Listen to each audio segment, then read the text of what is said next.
Olá pessoal, espero que esteja tudo bem com todo mundo. Semana intensa, essa última semana que fomos bombardeados de informações, narrativas e todo tipo de notícias que a gente possa imaginar, algumas verdades, outras inverídicas, situações que nos deixaram cheios de interrogações, sem saber no que acreditar, nos caminhos que deveríamos seguir, e é por causa disso que eu estou vindo aqui para nós termos essa conversa. Mas antes de qualquer coisa, eu preciso que vocês ouçam, assistam o pequeno recorte que foi feito a partir da fala do delegado de Polícia Civil, delegado Alcino, na reunião que aconteceu na última sexta-feira, dia 8 de maio, lá no auditório da Secretaria de Educação. Acredito eu que a partir da fala dele, vocês tirarão algumas dúvidas e já começarão a acalmar, na medida do possível, o coração de vocês. Então acompanha a fala do delegado Alcino Júnior.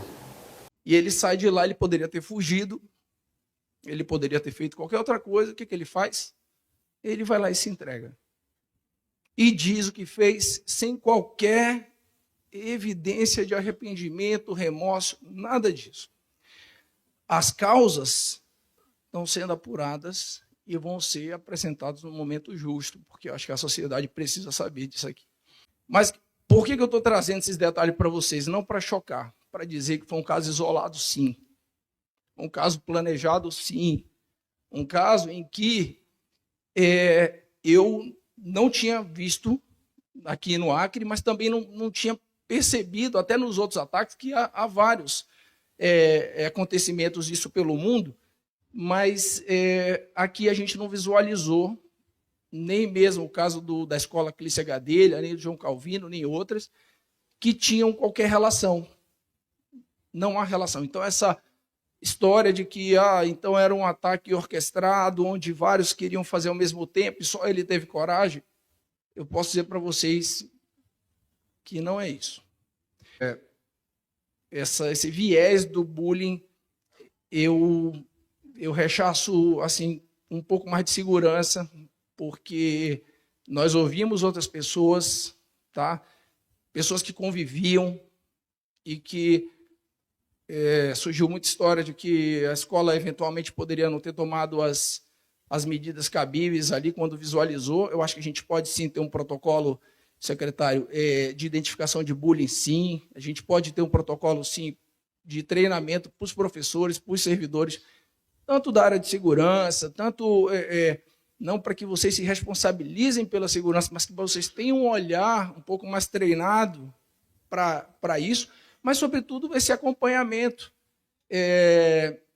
de verificar se o aluno está tendo realmente algum tipo de problema, está faltando muito, está com problema em casa, em ter realmente um olhar especial sobre isso. Assim, dentro da sala de aula, às vezes, pode ser, sim, que se a gente consegue identificar melhor, a gente eventualmente consegue evitar, talvez, um outro tipo de acontecimento.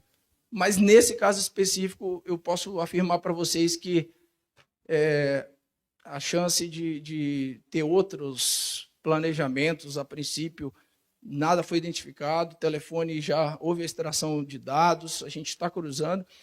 Nos últimos 2 anos, nós derrubamos pelo menos 45 perfis, só aqui no estado. Identificamos, cumprimos mandado de busca e apreensão, e a gente não noticia isso, porque não compensa trazer, né? Em Extrema, foi um menino preso que tinha ali cerca de 8 armas, o pai era armeiro, doutor, e estava com um perfil também de consumo de violência, de matança, mutilação, enfim, consumindo conteúdos nesse sentido. Então, às vezes, porque fica assim, vamos criar isso, vamos fazer aquilo, a gente precisa só se unir em informação. A gente precisa. E eu digo para vocês, o maior adido da segurança pública está aqui dentro. Vocês, quando a gente fala de adido, são os colaboradores. Os maiores colaboradores da segurança pública são vocês. Talvez a gente precise trazer mais canais, para que vocês não tenham que ir numa delegacia, para que vocês não tenham que fazer um telefonema, mas que a gente possa falar num clique, falar, olha, tem esse perfil, tem esse aluno. Então, da Polícia Civil vai estar à disposição. Vou deixar aqui depois, secretário, os números que a gente tem, e são números que a gente vê, tá? Não são números que vão chegar e não vai ser tomada providência, não. A gente efetivamente vê e entra em contato com o pessoal nos Estados Unidos para derrubar perfil imediato, porque a legislação americana ela autoriza isso. Infelizmente, a gente tem os canais para, pelo menos, conseguir congelar qualquer tipo de planejamento, cortar, em outras palavras, a comunicação entre pessoas que estão pensando ou tramando ou algo nesse sentido. Pois bem, pessoal, vocês viram aí a fala do delegado, e eu acho que os pontos principais, primeiro, falando o mínimo possível sobre o episódio em si, que foi um evento isolado, individual, tá? Partiu de uma única pessoa, não foi nada orquestrado em conjunto, que deveria acontecer em várias escolas, que apenas um indivíduo teve coragem de levar o plano à frente. Nas outras escolas o plano foi abortado porque os sujeitos não tiveram coragem de executar, ou que sequer envolvesse escola A, escola B, escola C, escola D, além da escola em que o episódio de fato aconteceu, tá? Falou-se que de fato o menor tinha acesso a conteúdos, colecionava enfim, material, e tudo isso está fazendo parte da investigação, que o bullying pode não ter sido o fator principal, como se narrou em todas as conversas que a gente viu, mas a gente que está no chão da escola, a gente sabe que o bullying por si só, ele não determina o que acontece, mas ele pode fazer parte sim e desencadear uma série de reações. E aí eu começo a conversa que eu preciso ter com vocês nesse momento. Gente, para início de conversa, a violência escolar, principalmente uma violência extrema como essa, ela não nasce de uma causa única. Nesse caso, como foi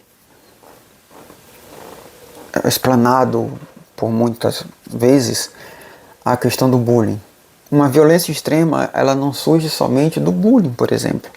Eu posso citar para vocês aqui sofrimento emocional, isolamento, próprio bullying, o cyberbullying, negligência de relações. Essas negligências podem ocorrer dentro da própria família, dentro da própria escola, nas relações sociais, fragilidade familiar, cultura digital. A gente sabe o poder da influência que essa molecada pode receber, principalmente a partir do uso das redes sociais e das várias mídias e tecnologias que eles têm acesso. Radicalização online, discursos radicais e extremistas, isso é um outro fator. Ausência de pertencimento, aquela criança que não se sente pertencente a um ambiente familiar, a um ambiente doméstico, e ao mesmo tempo não se sente pertencente ao ambiente escolar, ele está à deriva nos vários ambientes que ele frequenta. Eu não me sinto parte daqui, eu não me sinto parte daqui, e eu saio à procura de um ambiente onde eu me encontre. E esse ambiente pode ser tanto um ambiente físico quanto um ambiente virtual. A banalização da violência. A gente vive num estágio de violência social. Isso é fato. Então há a banalização da violência. Fatos que ocorrem nos bairros de Rio Branco, nos municípios do estado do Acre do Brasil, em que fatos de grande gravidade, de homicídios, de assassinato com requintes de brutalidade fazem parte do cotidiano de alguns alunos. E aqui eu não preciso citar exemplo, porque o que a gente mais vê em sites de notícias em jornais são notícias que nos mostram dia a dia acontecimentos como esse. Então a violência, de certa forma, ela está banalizada no cotidiano, ela está banalizada nas músicas, ela está banalizada nas telas, ela está banalizada nos jogos e em todos os ambientes e aspectos que vocês possam imaginar.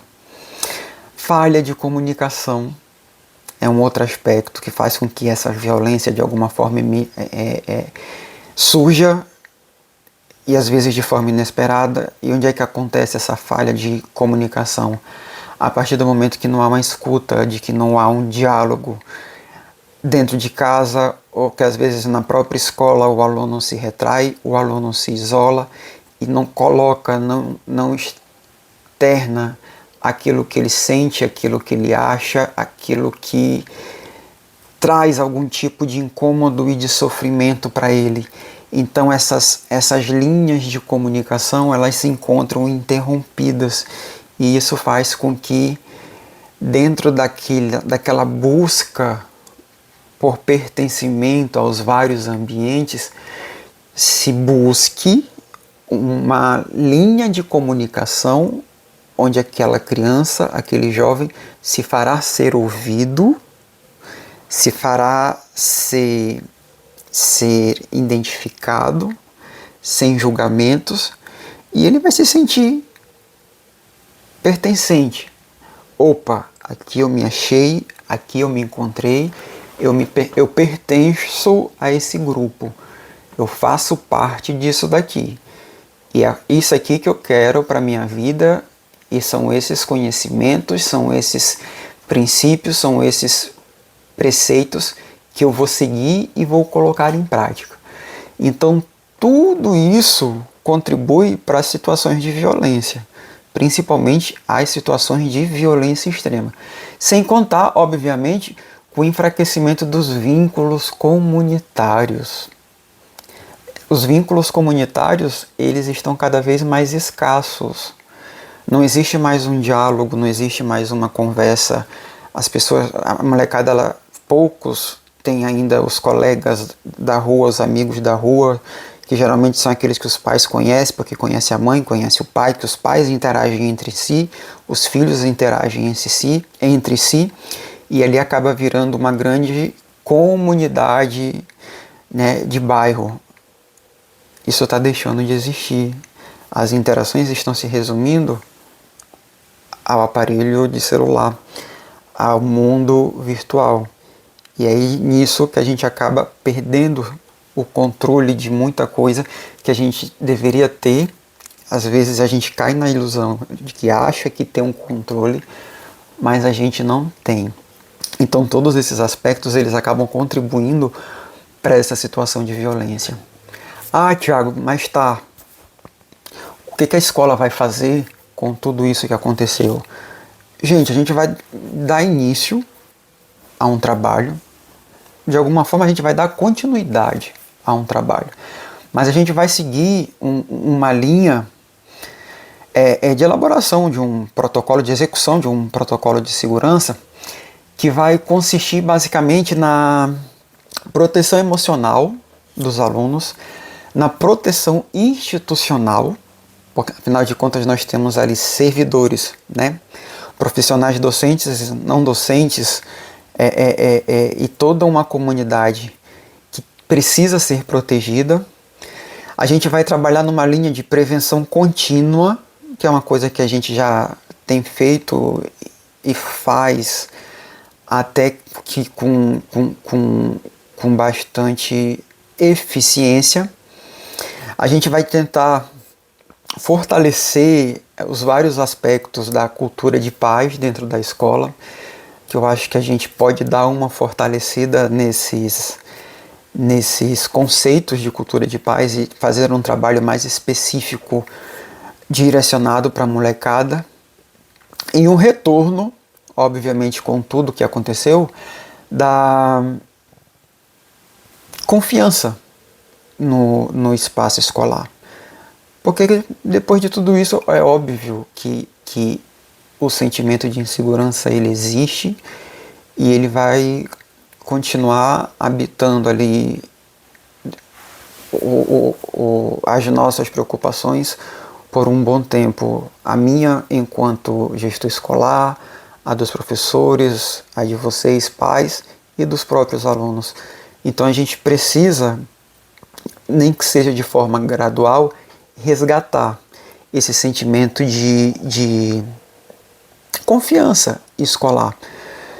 E para se fazer tudo isso, a gente não pode deixar de realizar um equilíbrio muito consciente entre a firmeza institucional, ser firme nas posições, ser firme nas regras, nas cobranças, mas sem perder a humanidade. Eu acho que essa é uma característica muito forte do colégio acreano. Os pais que já estão aí no segundo, terceiro, quarto filho, que já foram alunos e que hoje são pais, eu acho que conseguem observar isso no próprio perfil da nossa escola.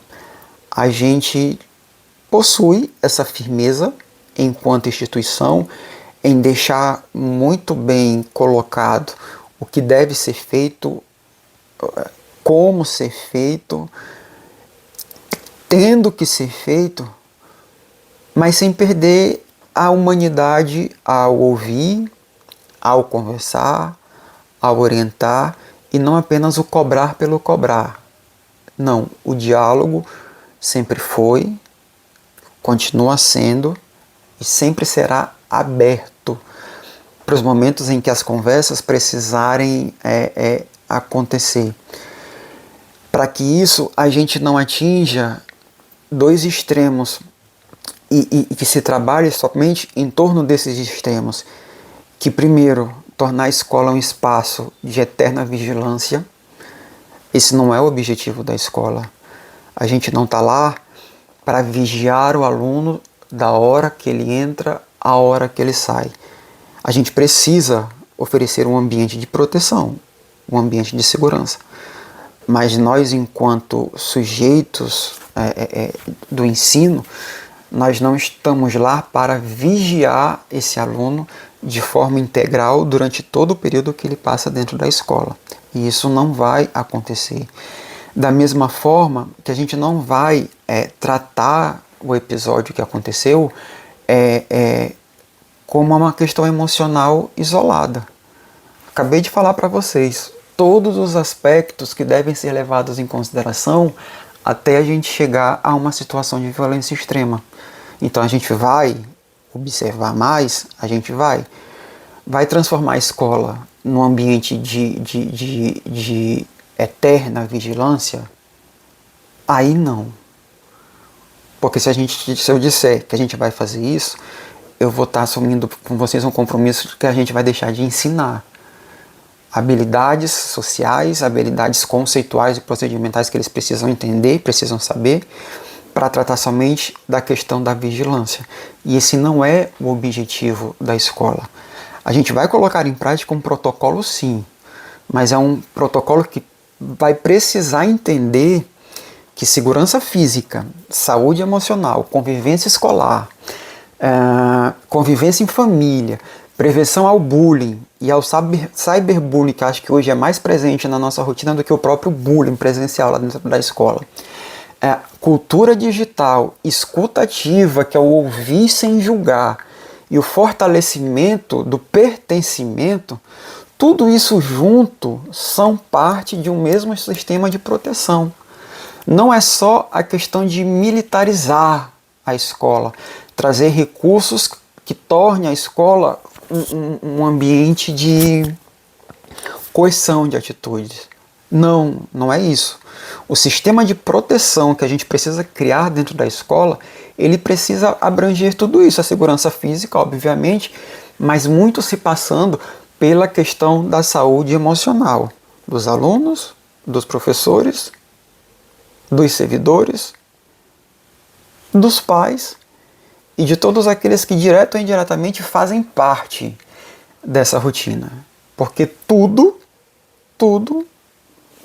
vai de alguma forma, emergir dentro do ambiente escolar, porque não esqueçam, a escola é uma amostra do que a gente tem na sociedade. Se a sociedade, de alguma forma, tem se mostrado ultimamente adoecida, a escola, por ser uma amostra dessa sociedade, em vários aspectos, ela também vai se mostrar assim.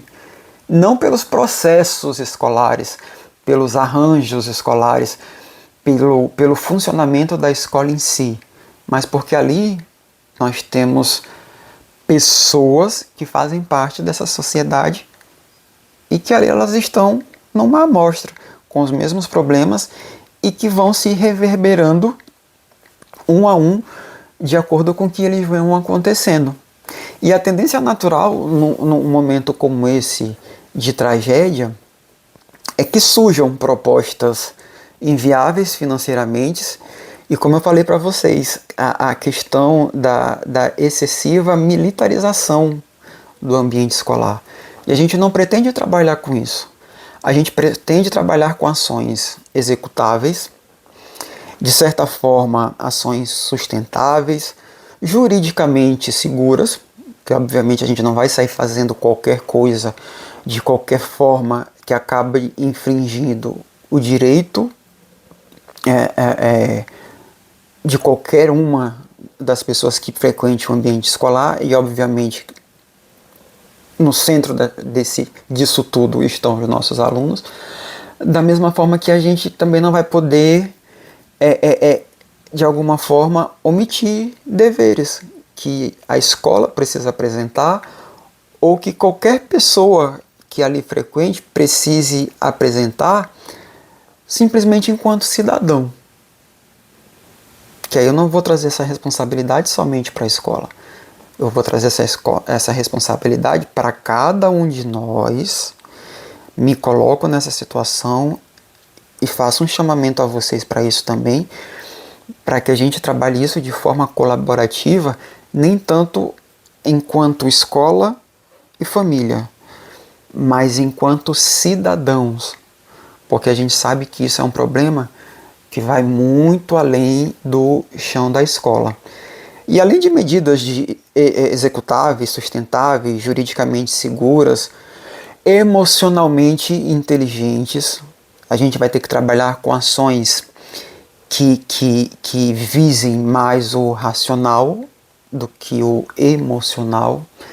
A gente não vai ter, ou pelo menos tentaremos evitar agir pela emoção do momento, pelo medo, pelo pânico. Não, a gente vai precisar agir de forma muito racional e de forma muito cautelosa, que é para a gente não pegar esse sentimento de insegurança e transformá-lo em coisa maior, e ao invés de tornar a escola lá gradualmente o espaço seguro, trazer de volta essa visão de segurança para dentro da escola, a gente ficar batendo muito na mesma tecla e de uma forma equivocada, que a gente pegue esse medo, transforme ele em pânico, transforme ele numa rejeição, a ponto de ninguém querer frequentar mais o espaço escolar. E isso eu falo de Colégio Acreano e de qualquer outra escola de Rio Branco, do Acre, do Brasil ou do mundo. Compromisso que a gente pode assumir com vocês nesse momento é de adotar de forma gradual e de forma permanente conjunto de medidas preventivas, tá? Medidas essas que vão listar aqui para vocês. Intensificar, né, o acompanhamento da entrada e da saída dos meninos da escola, não só os alunos como também os visitantes. E o Colégio Acreano é uma escola que recebe muito visitante. Falo de pais, falo de alunos, falo de ex-alunos. Pessoal, a gente faz parte de uma escola que tem 93 anos de fundação. milhares e milhares de pessoas passaram por aquele corredor. É um patrimônio histórico e que por muitas vezes pessoas chegam lá querendo fazer visitas porque querem conhecer ou porque simplesmente querem matar a saudade daquele ambiente. Então a gente vai precisar encontrar meios de permitir essas visitações, mas ao mesmo tempo sem trazer nenhum risco à segurança de todos que estão lá dentro. A gente pretende, né, reforçar esse controle de acesso às dependências da escola, ampliar a comunicação imediata entre gestão, coordenação, professores e família. Eu não vejo tanto isso como um problema, porque a maioria de vocês tem acesso direto ao meu WhatsApp, ou quando não, acesso direto à minha sala. Os pais que costumam ir até a escola sabem que não precisam marcar hora, não precisam marcar dia, a hora que chegar serão atendidos. Pode não acontecer na hora em que chegarem, podem precisar esperar um pouco porque a gente está resolvendo uma ou outra situação, mas aquele atendimento vai acontecer no momento em que vocês acharem necessário. A gente vai estar disposto a ouvi-los.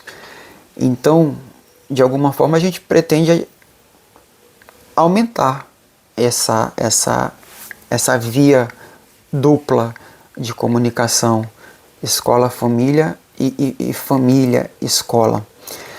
Vamos trabalhar num processo de orientação contínua aos estudantes sobre convivência e respeito, lá dentro da questão da cultura de paz que eu falei com vocês anteriormente. O uso responsável das redes sociais e prevenção à violência. Gente, uso responsável das redes sociais. Eu acho que se eu pudesse dizer para vocês, o maior inimigo que nós temos a combater hoje são as redes sociais. Isso é fato. Vamos colocar detector de metal nas escolas, vamos colocar policiamento armado na escola, vamos fazer isso, vamos fazer aquilo outro. Mas se a gente não parar para pensar em formas de monitorar, coibir, acompanhar de perto a forma como os nossos alunos, como os nossos filhos estão fazendo uso das redes sociais, a gente pode fazer o que for, eles estarão em perigo. Eu posso garantir, aliás, não posso garantir, eu posso afirmar para vocês o seguinte: na escola, eu não dou certeza que os alunos estarão 100% seguros. Não estarão. Em casa, os alunos não estão, os filhos de vocês não estão 100% seguros. Não estão. Vamos lá, na igreja, não estão 100% seguros. Não estão. Poderia citar aqui outros ambientes e dizer, em lugar algum, eles estão 100% seguros. Mas se tem um local que eu posso afirmar com certeza que os filhos de vocês estão correndo risco, é na rede, nas variadas redes sociais. Lá sim, eles estão sob alvo de todo tipo de perigo que vocês possam imaginar ou perigos que vocês sequer imaginam. Então, esse controle é um controle que somente vocês podem fazer. O celular é proibido na escola, mas a gente sabe que os alunos continuam usando o celular na escola. Continuam. A gente não tem estrutura pessoal para estar dando conta. Falei, a gente não pode ter na escola um estado de vigilância. Então, uma hora ou outra, os alunos vão fazer uso do celular. Mas não é no período que eles ficam na escola que eles fazem uso do celular da forma e na intensidade que trarão maior prejuízo ou que trarão maior risco à vida deles, à intimidade deles, à figura deles como um todo. Não é. O perigo do uso das redes sociais e da internet é quando eles estão em casa, pessoal. Teoricamente, aos olhos e aos cuidados de vocês. E a gente sabe que aos olhos não estão, porque muitos deles ficam em casa enquanto a maioria de vocês, para não dizer todos, estão trabalhando. E a gente entende que em todo o contexto social que a gente vive no país, no planeta, de alguma forma está faltando tempo para fazer esse acompanhamento. Mas a gente precisa encontrar formas de controlar. Se eu pudesse, eu diria para você, se eu pudesse, era aquela coisa, celular, até determinada idade, era só aquele aparelho que hoje se encontra para vender, dizendo que são celulares para idosos, que ele apenas faz ligação e recebe a ligação. Não são os smartphones, são os telefones móveis mesmo, os celulares propriamente dito. Faz ligação, recebe ligação e no máximo um SMS, sem acesso nenhum a aplicativos de interação e às redes sociais. Então acho que esse é o melhor aparelho celular para que uma criança e um pré-adolescente, um adolescente ali até os seus 16 anos deveria ter. Mas isso é a discussão para horas e horas e horas e eu não vou me pautar nisso agora não. Outras medidas que a gente vai passar a tomar, e de alguma forma a gente já vem fazendo isso, já iniciamos um ciclo de palestras agora no final de março, início de abril, a questão do fortalecimento das ações de combate ao bullying, ao cyberbullying. Vocês devem ter visto algumas imagens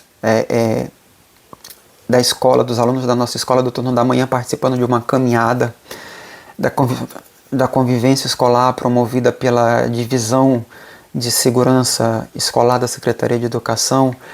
A caminhada ela foi um momento de culminância, mas antes disso aconteceram vários ciclos de palestras, principalmente no turno da tarde. A culminância da caminhada foi no turno da manhã e as palestras no turno da tarde. E o bullying foi uma das temáticas trazidas para dentro do auditório, em que os alunos puderam participar, puderam conversar, puderam colocar para fora suas angústias. Só que são trabalhos que a gente vai plantando sementes e a colheita ela sempre fica a médio e longo prazo. Não são coisas que a gente trabalha hoje e amanhã já executa. Ah, seguindo ainda nas ações, mobilizar toda a equipe escolar para identificar de forma precoce qualquer sinal de sofrimento emocional e comportamento de risco. Isso é algo que a gente também já faz. Muitos de vocês já foram contactados pela gente antes mesmo de em casa terem diagnosticado alguma situação. Vocês foram alertados pela gente simplesmente por uma mudança de comportamento do aluno ao chegar na escola. Do nada mudou o jeito de vestir, do nada mudou o jeito de arrumar o cabelo, do nada mudou a forma de se apresentar ao mundo. Às vezes na escola, naquelas 4, 5 horas que eles passam lá dentro, a diferença é tão abrupta, tão rápida, que chama a atenção e a gente passa a observar com mais cuidado. E a gente entende e observa que essa mudança ela não foi apenas na aparência, trouxe com ela uma mudança comportamental. E aí chega lá a mensagem no teu WhatsApp: ó, pai, mãe, presta atenção que a fulana e o fulano do nada está apresentando aqui uma mudança de comportamento. Fica de olho daí que a gente está de olho aqui. E aí precisando todo mundo conversar e se unir e e falar a mesma língua. É um trabalho intenso de observação. Ampliar as ações de acolhimento emocional e escuta qualificada. É uma força que nós temos, mas é algo que a gente vai precisar encontrar formas de ampliar, pelo menos dentro da escola, os canais de comunicação e de escuta. Essa molecada, ela precisa ser ouvida, tá? E a gente entende que por muitas vezes elas não conseguem ser ouvidas dentro de casa, e é na escola que elas buscam esse refúgio, e quando elas não são ouvidas dentro de casa e nem na escola, elas vão buscar quem possa lhe ouvir em qualquer outro lugar, em qualquer meio, sendo este no meio virtual ou no mundo real. Realização de atividades educativas voltadas para a cultura de paz, reforço das orientações, né, tanto aos alunos quanto às famílias, para que comuniquem imediatamente para a escola qualquer situação, publicação, ameaça ou comportamento que possa representar risco à comunidade escolar. Ouvi falar tal história, ouvi dizer isso daqui, Tiago, vê se isso tem fundamento, vê se isso pode ser verdade, que o meu filho chegou em casa com essa história. Então eu acho interessante dar um pouco mais de atenção. Então a gente vai estar abrindo esse canal de comunicação que, de certa forma, para os pais que já estão com a gente há mais tempo, sabem que existe, só que a gente precisa potencializar, tá? A atualização de alguns protocolos internos de prevenção e resposta de situações de emergência, que aí já entra a questão de acionar entidades como policiamento escolar, conselho tutelar, o próprio Ministério Público com a Promotoria da Infância e da Juventude, a DECAV, que é a Delegacia de Proteção à Adolescente e à Criança Vítima, da mesma forma também a Delegacia de Adolescente, Criança, Adolescente, enfim, menor infrator, que fazem parte da Polícia Civil. Então a gente precisa, junto com a Secretaria de Educação, criar, né, ou pelo menos tomar posse de toda essa plataforma de estrutura para lidar com as possíveis situações que possam acontecer, em alguns casos até já acontecem no ambiente escolar, e a articulação entre família e escola. Pessoal, nada será conseguido sem que haja um trabalho colaborativo entre nós que estamos na escola e vocês que estão em casa. Nós não estamos em campos opostos, nós estamos do mesmo lado. Escola e família caminham juntos para o desenvolvimento dos alunos, nossos alunos, filhos de vocês. Precisamos estar sempre falando a mesma língua. Quando a gente entra em contato com vocês para falar sobre determinada situação, para pedir ajuda, para pedir apoio, não é uma situação de que o meu filho ou a minha filha está sendo perseguida. Não, é que o comportamento que está sendo apresentado requer uma atenção especial. A gente está dando essa atenção especial e a gente está te chamando para que essa atenção também seja dada dentro de casa, porque senão a gente pode perder aquele jovem, aquele adolescente, de uma forma que a gente não consiga mais recuperá-lo. Então não é perseguir, é cuidar, é prezar pela segurança dele contra todos os fatores externos que a gente possa imaginar e às vezes até contra as verdades que eles próprios criam dentro deles, através dessas influências que eles recebem. De toda forma, pessoal, a gente, enquanto escola, e vocês, enquanto família, a gente precisa aprender a identificar o sofrimento, as ausências dessa molecada, antes que tudo isso se transforme numa ruptura, em que eles não encontrem mais um lugar dentro da família, que não encontrem mais um lugar de pertencimento dentro da escola, e tanto a família quanto a escola, ou somente um ou somente outro, se torne um obstáculo, se torne um vilão naquilo que naquele momento ele resolveu seguir. Então a gente precisa trabalhar em colaboração para que essa ruptura não aconteça. Que ele saiba e tenha entendimento a família a qual ele faz parte, e que ele saiba e tenha entendimento sobre a escola a qual ele pertence e se sinta parte de tudo aquilo. Então, essa conversa aqui, já estamos indo para mais de meia hora de vídeo, é para, de alguma forma, tranquilizá-los na medida do possível e fazer entender que as ações elas vão acontecer, tá?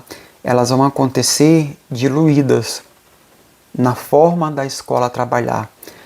Algumas ações mais específicas, mais objetivas, mas a grande maioria delas, elas vão vir de maneira mais discretas e, porém, efetivas. Porque a gente, como eu já disse e estou repetindo aqui várias vezes, a gente não pode transformar o perfil da escola. E para isso a gente precisa contar com a compreensão de vocês, com o apoio de vocês e o mais importante, a gente precisa da colaboração de vocês. Porque da mesma forma que vocês não caminham sozinhos com relação ao desenvolvimento dessa molecada, a gente também sozinhos, a gente não consegue ir muito longe não. Então nós precisamos uns dos outros. E inclusive, ambos, escola e família, precisamos dos alunos. E entender que eles também, fazer com que eles entendam que eles também farão parte de todo esse processo de reorganização da rotina escolar. E eles também terão responsabilidades a serem cumpridas e eles serão chamados a fazer parte desse processo de construção.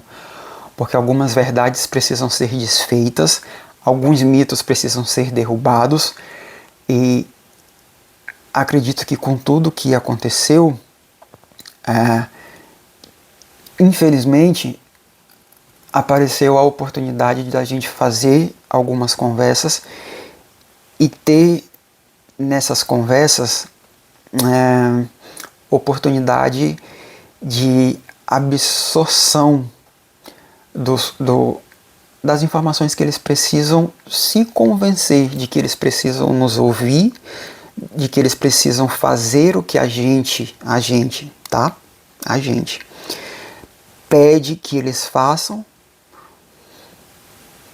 porque muitas vezes a gente fala, entra por um ouvido, sai pelo outro, e eles entram naquela de que nunca vai acontecer, é algo distante da gente, e hoje estamos aqui conversando sobre o que ocorreu, algo inimaginável para a história e para o tamanho da cidade de Rio Branco e do estado do Acre. Então é isso, pessoal. Vou estar mandando alguns informativos impressos, pelo menos os arquivos em PDF, nos grupos de WhatsApp, material impresso para molecada. Algumas informações mais objetivas vão estar chegando para vocês, das ações que a gente vai estar tomando, mas essa conversa precisava acontecer. Deveria acontecer lá na escola, através de uma reunião de forma presencial, mas eu acredito que através desse vídeo aqui eu poderia alcançar um número muito maior de pais, porque a gente sabe que se ausentar do trabalho para comparecer na escola para uma reunião é mais difícil, e eu preciso alcançar quase que 100% dos pais. E eu sei que através desse vídeo eu vou chegar bem próximo a isso, tá? Então é isso. Mantenhamos a calma, mantenhamos a fé. Deus está pela gente, mas vigiar. Vigiai, vigiai, vigiai. Não esperemos que outras tragédias aconteçam com outras pessoas, ou dentro da nossa escola, ou dentro das nossas casas, para que a gente possa tomar providências. Não. Talvez a maior medida que a gente possa ter agora é observar. Falei com vocês tempo atrás, olhar o caderno. Agora olhar só o caderno não é suficiente, é olhar a mochila. Vai acontecer na escola? Vai acontecer na escola. Mas vocês precisam estar cotidianamente olhando a mochila da molecada, saber o que eles estão carregando, o que eles estão tendo acesso. Não é invasão de privacidade, é cuidado, é zelo, entre outras coisas que a gente vai precisar fazer, tá? No mais, as portas da escola estão abertas, os nossos canais de comunicação continuam os mesmos. Qualquer coisa que precisarem falar, se acharem na necessidade de ouvir, nos procurem, nos acionem, que nós estamos prontos para, de alguma forma, tentar correspondê-los, ou se não, correr atrás de quem possa nos ajudar. Mas sempre caminhando juntos, de mãos dadas e em regime de colaboração. Na educação de hoje em dia, ninguém faz nada sozinho. E a gente precisa entender isso, tá? É isso. Fiquem com Deus e a gente vai se falando. Valeu.